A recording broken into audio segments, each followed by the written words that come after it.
L'OTAN, qui vise à renforcer l'unité occidentale, risque-t-elle de se diviser? Pendant la guerre en Iran, le président américain Donald Trump et l'OTAN étaient en désaccord. Et maintenant, une question autrefois impensable est posée. L'Amérique a-t-elle encore besoin de l'OTAN ou l'a-t-elle dépassée? Aujourd'hui, nous allons analyser ce qu'il faudrait réellement pour qu'un président se retire d'une alliance vieille de 75 ans et ce que cela signifierait pour la sécurité mondiale, y compris la relation entre les États-Unis et Israël. Pour nous aider à y voir plus clair, nous recevons Josh Hammer, auteur de Israël et la civilisation, animateur du Josh Hammer Show, éditorialiste à Newsweek, entre autres fonctions juridiques et politiques. Bienvenue, Josh. Merci beaucoup d'être ici. C'est un plaisir. Merci de m'accueillir, Alana. C'est un honneur. Avant de commencer, plante le décor. La guerre a évidemment exacerbé les tensions entre l'administration Trump et l'OTAN, mais il y a eu d'autres accros depuis un certain temps déjà. Trump a menacé plus tôt cette année d'imposer des droits de douane à 8 alliés de l'OTAN à cause du Groenland et traité l'alliance de tigres de papier, qualifiant ses membres de lâches. Et lors de son premier mandat, il a également pris des mesures pour s'en retirer. C'est un vieux problème. Pouvez-vous nous donner un aperçu général avant d'aborder la situation actuelle et future? Oui, alors écoutez, je pense que Donald Trump a été cohérent sur la question de l'OTAN depuis très longtemps. N'oublions pas le contexte géopolitique plus large entourant l'apparition de Donald Trump sur la scène politique américaine. Il se souvient du président descendant pour la première fois cet escalator doré dans la Trump Tower à New York en juin 2015, remportant finalement la primaire républicaine, puis l'élection générale face à Hillary Clinton l'année suivante. 2016 a été la même année que le référendum sur le Brexit au Royaume-Uni. Et le fait que ces deux événements se soient produits à environ 4 mois et demi, 5 mois d'intervalle à peu près de juin à novembre 2016, me semble ne pas être une coïncidence. C'était une époque. C'était un sentiment de nationalisme en contraste avec le multilatéralisme libéral ou le multinationalisme libéral.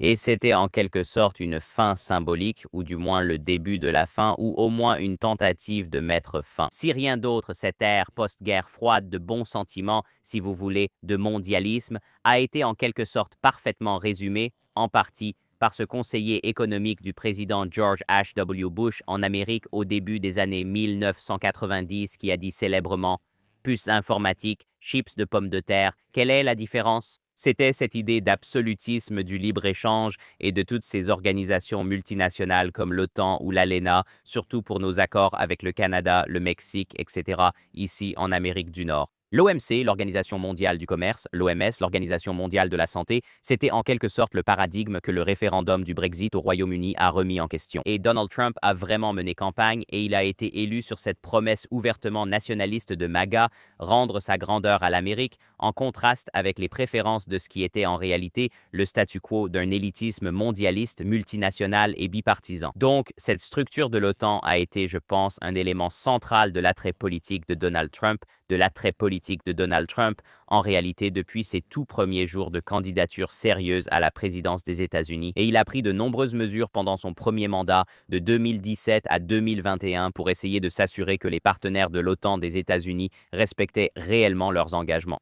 Et si vous regardez ces statistiques, le pourcentage de pays de l'OTAN qui atteignent leur strict minimum, leur exigence minimale du traité de consacrer 2% de leur PIB aux dépenses militaires, pour être clair, le traité demande en réalité qu'ils consacrent idéalement 5%, mais si vous regardez ceux qui atteignent le strict minimum de 2% du PIB consacré à la défense, le nombre de pays européens en particulier a considérablement augmenté au cours du premier mandat de Donald Trump, car il a exercé au minimum beaucoup de pression rhétorique, si ce n'est rien d'autre. Donc, c'était clairement le contexte, je pense, pour que Donald Trump adopte une position plus ferme sur l'OTAN l'an dernier, puis en janvier et février même cette année, en ce qui concerne la question du Groenland. Il a été assez dur envers le Danemark et l'OTAN au sujet du Groenland. Et tout cela est arrivé avant la guerre actuelle contre l'Iran qui, je pense, a replacé l'OTAN dans cette dynamique bilatérale et a donné encore plus de raisons à Donald Trump d'être très frustré par les partenaires des États-Unis au sein de l'OTAN. L'essentiel à retenir pour notre discussion, c'est que ce n'est pas un phénomène nouveau. C'est vraiment l'essence même de ce que signifie le Trumpisme, de ce qu'il représente ici dans le contexte politique américain. Nous allons donc approfondir un peu plus ce sujet. Vous avez récemment écrit une chronique dans laquelle vous avez résumé de façon très concise l'histoire de l'OTAN. Et je pense que cela vaut la peine d'être partagé, car le général britannique, qui est devenu le premier secrétaire général de l'OTAN, l'a essentiellement résumé ainsi: garder les Soviétiques dehors, les Américains dedans et les Allemands sous contrôle.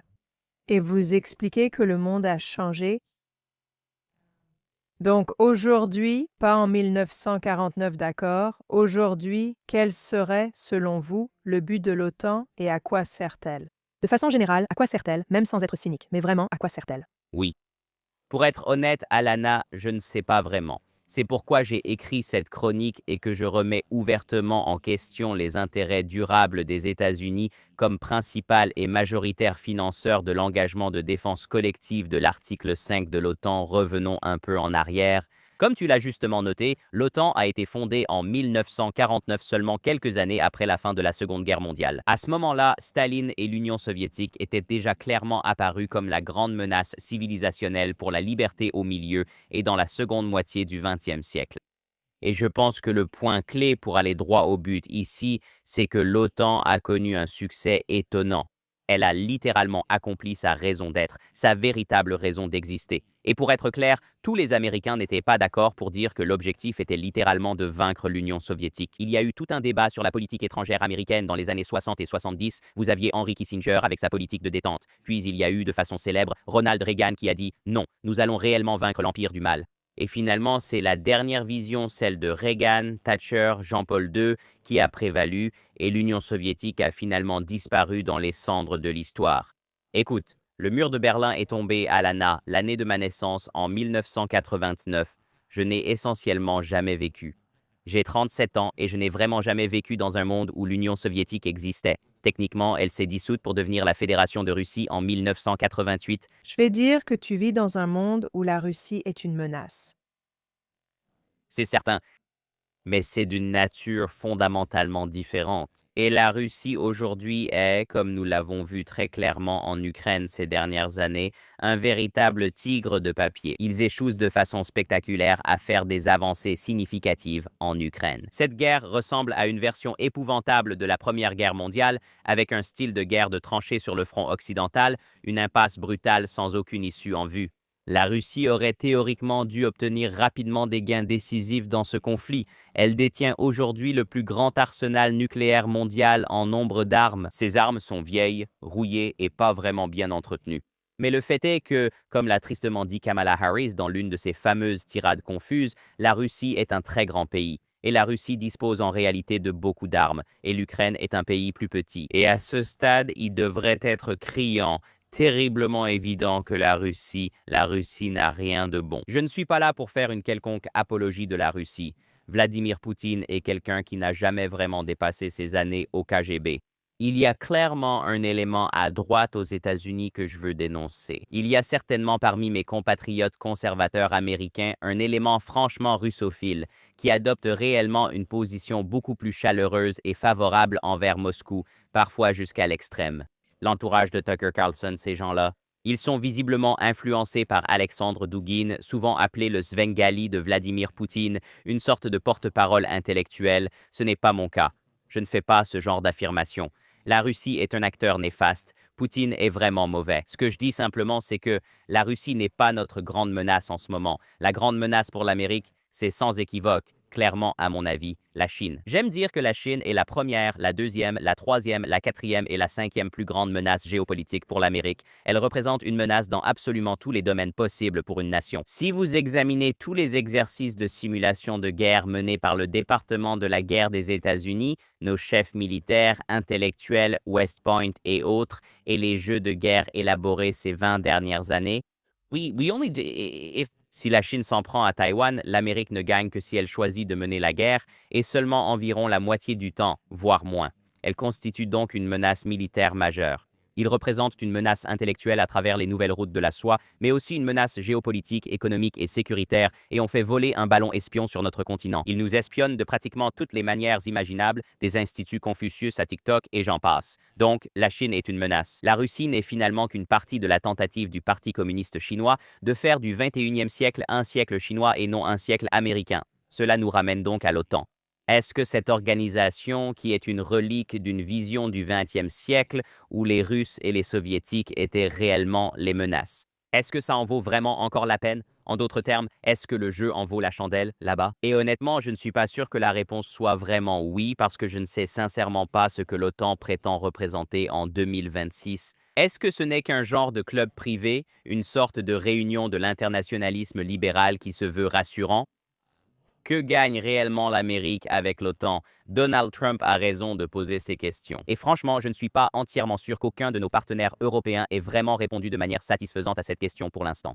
En mettant de côté les affrontements concernant la guerre actuelle, où intervient la participation de l'OTAN à la guerre en Afghanistan? Je veux dire, l'OTAN a évidemment déployé des troupes par le passé. La guerre de Corée, par exemple, qui a eu lieu seulement quelques années après la création de l'OTAN, était essentiellement un conflit de l'OTAN. L'OTAN a également beaucoup aidé lors de la guerre du Golfe au début des années 1990 sous l'administration de George H.W. Bush, ainsi que lors de l'intervention erronée de Barack Obama en Libye pour renverser Muammar Kadhafi. C'était aussi essentiellement une intervention de l'OTAN. Donc, l'OTAN a certainement été impliquée par le passé, même si c'était dans une moindre mesure. Ce sont toujours les États-Unis qui fournissent l'immense majorité des ressources financières, militaires, de la main-d'œuvre, etc. Il est vrai que les pays de l'OTAN ont parfois participé, mais la situation avec l'Iran a été en quelque sorte un signal d'alarme parce que l'Amérique est en réalité un exportateur d'énergie. Nous sommes actuellement l'un des plus grands, voire le plus grand exportateur mondial de pétrole et de gaz naturel, contrairement aux pays européens. C'est pourquoi l'Allemagne réclamait depuis des années le gazoduc Nord Stream 2 venant de Russie. C'est en fait l'un des grands points de levier de la Russie vis-à-vis du continent européen, le fait que l'Europe soit tellement dépendante de la Russie pour les produits pétroliers. Et l'Europe dépend en réalité bien plus du pétrole brut qui transite par le détroit d'Ormuz que l'Amérique. Ce n'est pas seulement cela, en fait. L'Europe est directement concernée par le programme de missiles conventionnels de l'Iran. Nous avons vu il y a environ 1 mois et demi, 2 mois, que l'Iran a tenté de tirer sur Diego Garcia, la base militaire américano-britannique située à environ 2500 miles de là. D'accord? S'ils peuvent atteindre une cible à 2500 miles avec des missiles, une grande partie de l'Europe est directement menacée. Donc les Européens devraient vraiment se soucier de la menace iranienne. Ils ne semblent pas particulièrement inquiets pour des raisons dont nous pouvons discuter si vous le souhaitez. Et vous pouvez développer si vous le souhaitez. Entre l'Espagne qui menace d'un embargo sur les armes et de fermer son espace aérien, la France a agi de façon similaire. La Suisse a annoncé qu'elle prendrait des mesures similaires concernant la fermeture de son espace aérien, comme la France. Oui, écoute, j'ai plusieurs raisons de penser pourquoi l'Europe a été absente lors de cette opération américano-israélienne contre le régime iranien. Quelques éléments me viennent aussitôt à l'esprit. L'une des raisons, c'est que l'Europe a été franchement conquise de plusieurs façons, littéralement aussi à cause d'une migration sans entrave. Et elle a aussi été conquise intellectuellement par une présence physique islamiste et une mentalité islamiste anti-occidentale à bien des égards. Je veux dire, il y avait justement une image il y a quelques mois. Le roi Charles a été ici, aux États-Unis, lors de cette visite royale très médiatisée. Il y avait justement cette image révoltante, vraiment révoltante, du roi Charles il y a quelques mois, se rendant soit à Oxford, soit à Cambridge, je ne me souviens plus laquelle, et bénissant un nouveau centre d'études islamiques là-bas. Ce type dirige littéralement l'Église d'Angleterre. Je veux dire, pouvez-vous imaginer il y a quelques centaines d'années où les chefs des églises établies des pays européens seraient bénir l'augmentation de l'islam en Europe au lieu de le combattre potentiellement pour des raisons existentielles. En remontant jusqu'aux croisades, au siège de Vienne au milieu du dernier millénaire, etc., il y a donc eu une conquête physique et intellectuelle à ce sujet. Il y a aussi une mentalité totalement décadente, faible, molle et vaincue. Les Européens sont essentiellement juste une bande de mauviettes. Les Européens sont des gens tellement marqués par les guerres horribles qui ont caractérisé ce continent pendant des centaines et des centaines, voire même des milliers d'années, qu'ils semblent complètement incapables ou peu disposés à réellement former des armées et à rejoindre leurs prétendus alliés, les États-Unis, face à une menace commune qui, dans ce cas, est clairement l'Iran. Donc il y a beaucoup de facteurs en jeu ici, mais ils n'en sont pas capables. Ils ne sont clairement pas à la hauteur là-bas. Et cela en dit long pour moi parce que, encore une fois, je partage la vision de Donald Trump, la vision sur laquelle il a fait campagne en 2016, qui est une vision plus nationaliste. Pour la géopolitique du 21e siècle, où je pense que les relations géopolitiques seront mieux définies par des relations binationales ou trinationales, plutôt que par ces sortes de fiascos multilatéraux à 20, 30 ou 40 pays, ces entreprises dépassées comme l'OTAN, l'Union européenne et ainsi de suite. Franchement, je pense que les accords d'Abraham sont en fait un modèle pour ce que j'avais en tête à ce sujet. C'est exactement à cela que ressembleront selon moi les relations géopolitiques du 21e siècle. Mais l'OTAN est un dinosaure et une relique. À moins que l'OTAN n'explique clairement ce qu'elle fait exactement, ce qu'elle représente et pourquoi les contribuables américains devraient en assumer le coût. Je pense que Donald Trump a raison de le reconnaître, de le condamner et idéalement d'envisager de s'en débarrasser totalement. Parlez-moi plus des accords d'Abraham et des relations bilatérales ou trilatérales que vous souhaiteriez voir les États-Unis établir. Vous avez écrit que la relation entre les États-Unis et Israël est un modèle exemplaire. Ce serait formidable si vous pouviez développer un peu plus ce point. Et aussi, avec quel pays aimeriez-vous voir ces relations se former? En fait, j'étais sur Capitol Hill pour rencontrer le sénateur américain en septembre dernier. Le Sénat avait demandé la réunion et nous y sommes allés. Je ne citerai pas de nom. C'était une réunion confidentielle. Et il m'a essentiellement demandé, il a dit, Josh, j'ai lu votre livre. Je suis d'accord avec votre argument. Comment puis-je convaincre mes collègues qui pourraient être un peu plus sceptiques en écoutant tous les Tucker et les Candice et toutes ces absurdités? Ces personnes ne sont pas populaires au Sénat, mais vous comprenez. Il m'a dit, comment puis-je aller faire valoir qu'Israël est un allié des États-Unis?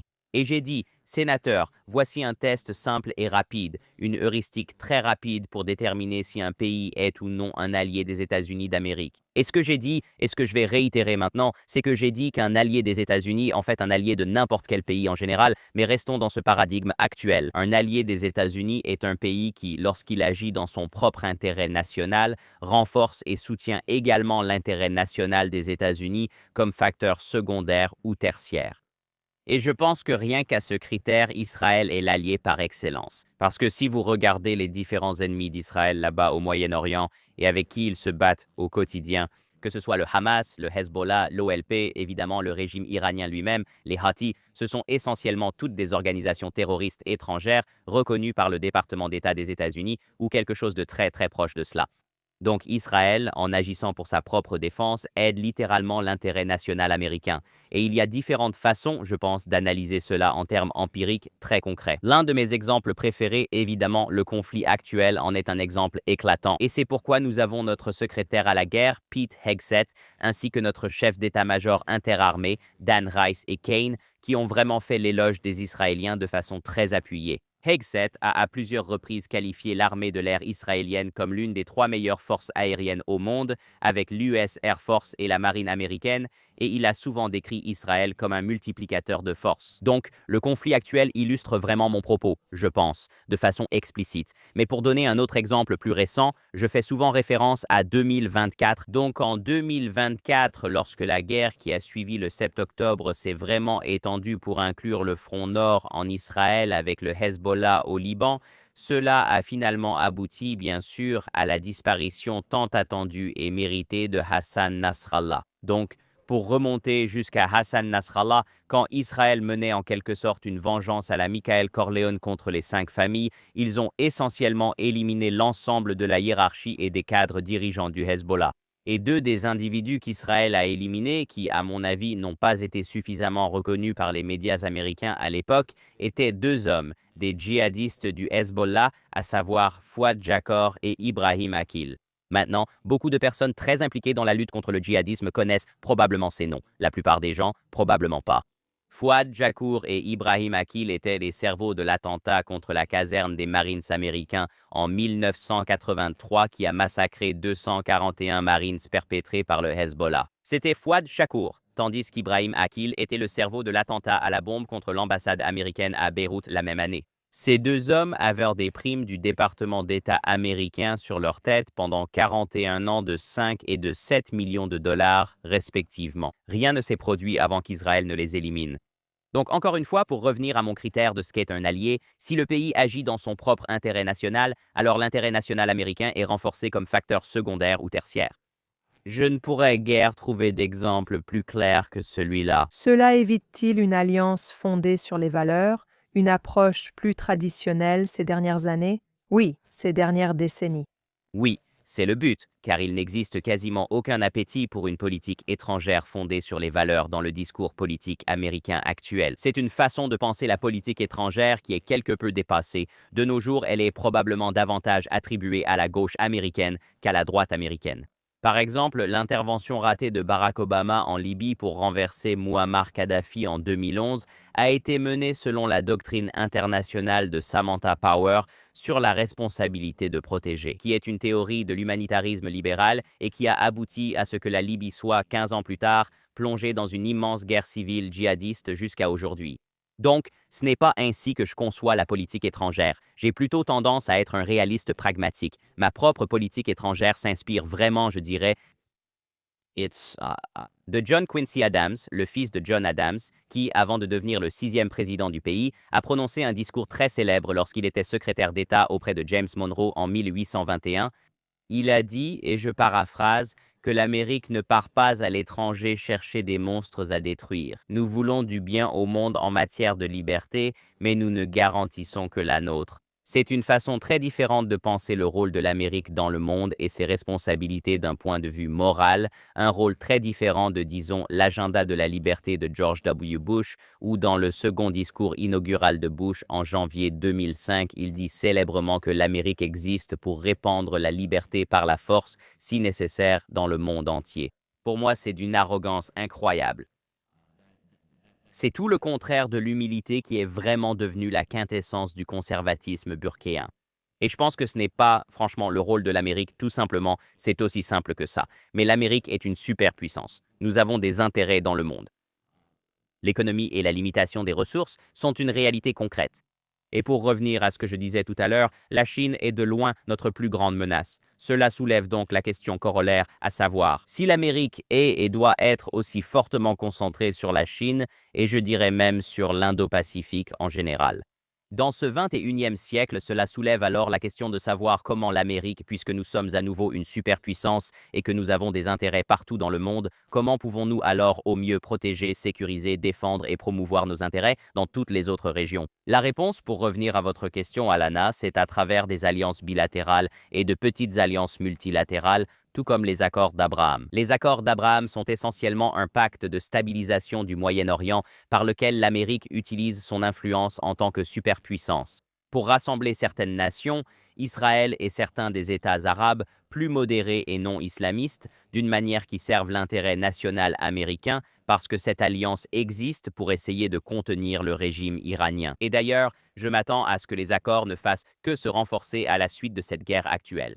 Maintenant, les Saoudiens, même les Qataris, tous ces individus, tous ces pays ont maintenant vu très clairement ce qu'est l'Iran et qui il représente là-bas. Mais l'idée ici, c'est essentiellement de passer le relais comme un témoin à ces alliés fondamentaux et essentiels qui se réunissent. Mon allié heuristique, mon allié Tess, qui peuvent alors patrouiller ces régions d'une manière qui serve les intérêts américains, l'Amérique peut alors se concentrer principalement sur sa menace existentielle, le Parti communiste chinois. Se retirer de l'OTAN n'est pas une chose simple.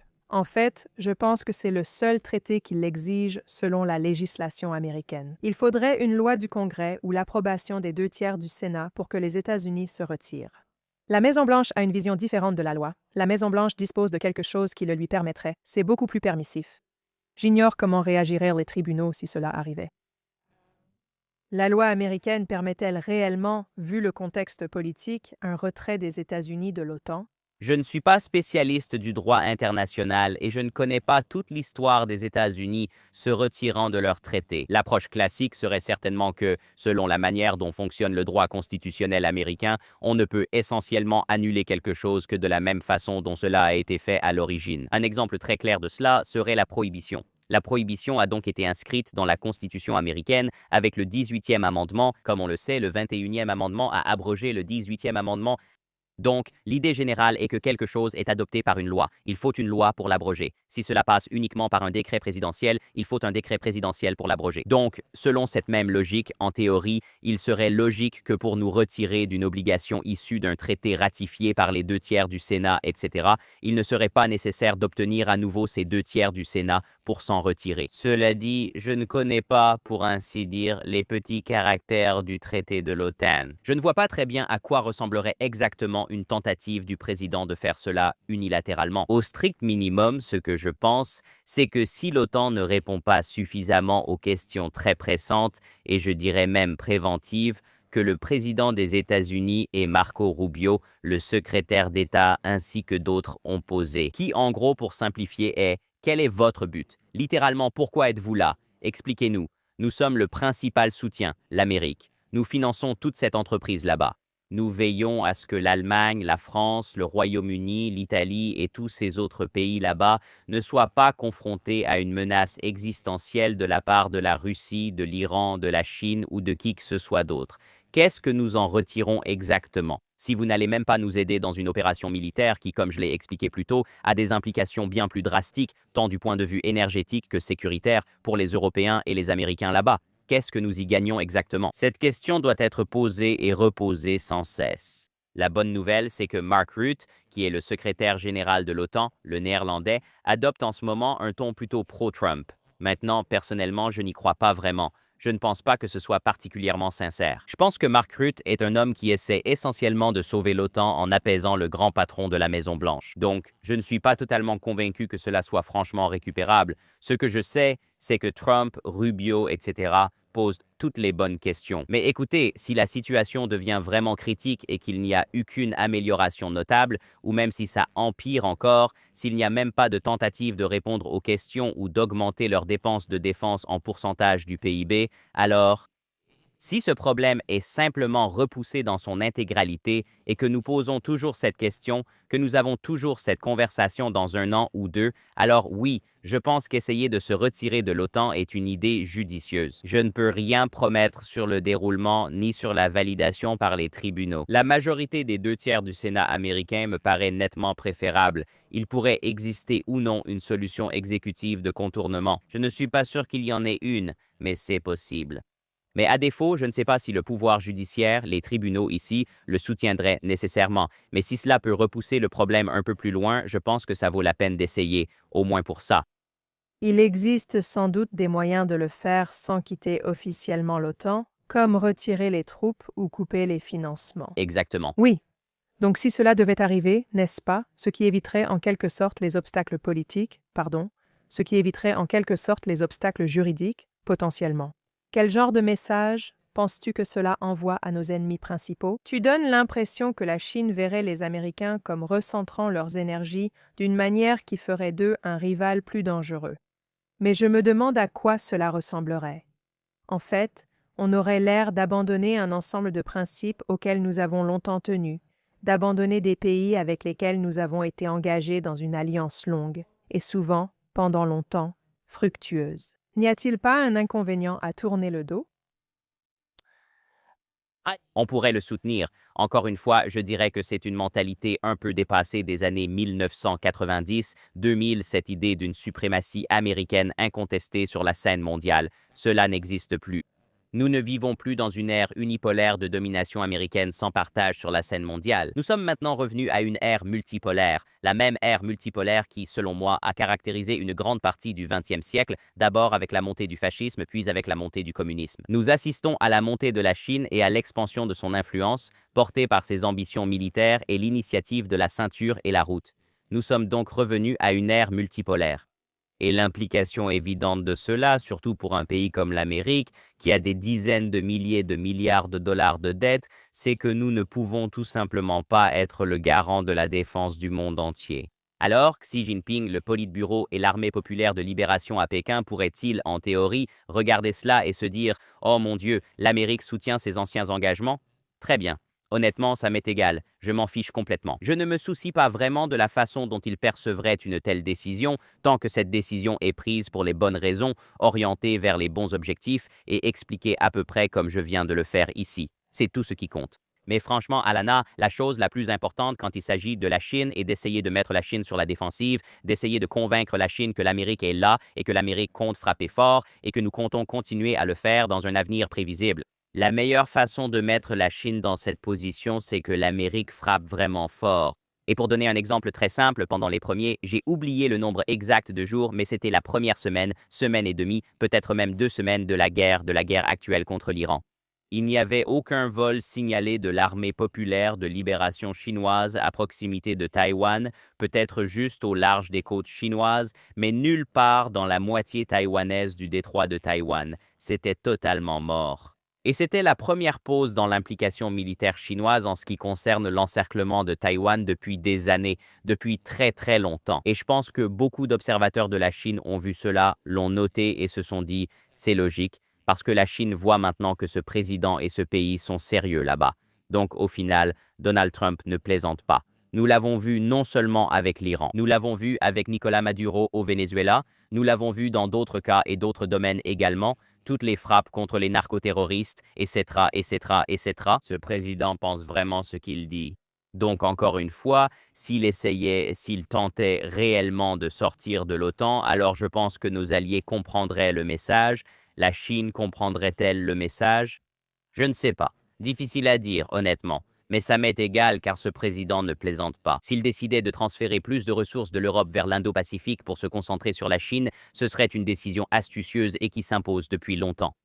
Très bien. Dernière question qui concerne Israël. Israël participe à un groupe de dialogue rattaché à l'OTAN. Il a également un représentant qu'il envoie à l'OTAN. Il s'agit surtout du partage de renseignements et de la lutte antiterroriste. Israël fait partie des 7 pays qui font cela. Évidemment, la relation avec différents pays européens est compliquée à ce stade, comme on avait l'habitude de dire quand Facebook était vraiment à la mode. D'un côté, il y a ceux qui ont menacé d'imposer des embargos et des boycotts. Encore une fois, ceux qui n'ont pas aidé dans cette guerre. Et d'un autre côté, il y a encore en Europe d'importants partenaires commerciaux et fournisseurs d'armes. Pensez-vous que les États-Unis réduire son influence au sein de l'OTAN d'une certaine manière aurait également un impact sur la relation d'Israël avec cette organisation? Probablement parce qu'Israël est perçu comme étant très proche des États-Unis, ce qui est assez vrai, je dirais. D'après ce que nous avons vu pendant la guerre avec l'Iran ces derniers mois, les deux pays avancent essentiellement de concert. Aucune autre paire d'armées nationales souveraines n'a agi de concert de cette façon, on pourrait dire, depuis la Seconde Guerre mondiale. Je veux dire, au moins depuis des décennies, voire même depuis aussi loin. Étant donné la forte connexion entre les États-Unis et Israël, je pourrais envisager un effet indirect par ricochet sur les relations d'Israël avec les Européens. Je suppose que mon message à mes amis israéliens comme toi, Alana, serait « Mais qui s'en soucie? Franchement, qui s'en soucie ?» Les Européens ne sont généralement ni de grands fans ni de proches alliés d'Israël. Cela dit, il est clair que, dans certains domaines, cela est en train de changer un peu. L'actuel chancelier d'Allemagne tient des propos assez justes alors que l'invasion islamiste en Allemagne continue de progresser et on voit toutes sortes d'actes antisémites horribles en Allemagne, mais il y a quelques signes encourageants, il y a quelques signes prometteurs là-bas. Mais il me semble franchement que cela ne vaut pas la peine pour Israël de s'intéresser à ses relations possibles avec l'OTAN. Je pense qu'Israël serait bien mieux placé pour se concentrer précisément sur ce type d'alliance binationale et trilatérale dont nous avons parlé ici au cours de l'émission. Donc, vous avez mentionné le dialogue méditerranéen, Israël est impliqué dans tout cela, toutes sortes de consortiums de gaz naturel avec des pays comme la Grèce et Chypre là-bas. Ce sont le genre d'alliances économiques, militaires et géopolitiques ciblées. Les accords d'Abraham dans le contexte iranien seront, selon moi, au centre des relations étrangères et de la géopolitique au XXIe siècle.